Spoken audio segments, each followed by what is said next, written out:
এটা একটা রাস্তায়, এই রাস্তাটা তুলনামূলক খালের তুলনায় ডাউন থাকার কারণে এদিক দিয়ে পানি ঢুকতেছে অলরেডি, খাল থেকে আসতেছে জোয়ারের পানি।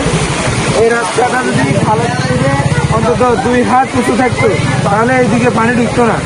যারা কর্তৃপক্ষের রাস্তা করেছে তারা এই রাস্তাটা খালের তুলনায় ডাউন থাকার কারণে এখানে বসত বাড়ি অলরেডি ভেঙে যাচ্ছে। আপনাদেরকে একটু একটু দেখাচ্ছি, এই মারো বেটি নিয়ে আসো।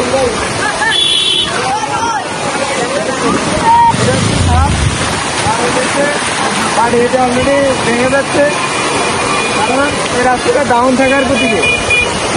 এই রাস্তাটা যদি আরো উপর থেকে অন্তত এতটুকু উপর থাকতো তাহলে কিন্তু পানি ঢুকতো না। আপনাদেরকে আমরা জ্বলন্ত উদাহরণ দেখাচ্ছি, আরেকটা যেদিকে নিয়ে আসে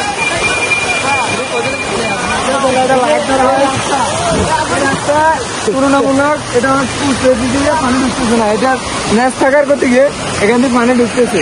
আর এই ঘরগুলো অলরেডি এটা ভেঙে গেছে, কারণ এটা আরো পানি প্রচন্ড বেগ, ঘরের ভিতরে সবাই গেছে, বেড়ার সবাই ভিতরে পানি ঢুকে গেছে।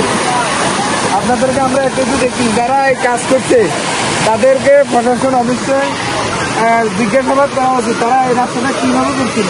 এই রাস্তাটা একদম ডাউন থাকার গতিকে এই রাস্তার অবস্থা খুব খারাপ এবং এটা ছিঁড়ে যাওয়ার সম্ভাবনা খুবই বেশি।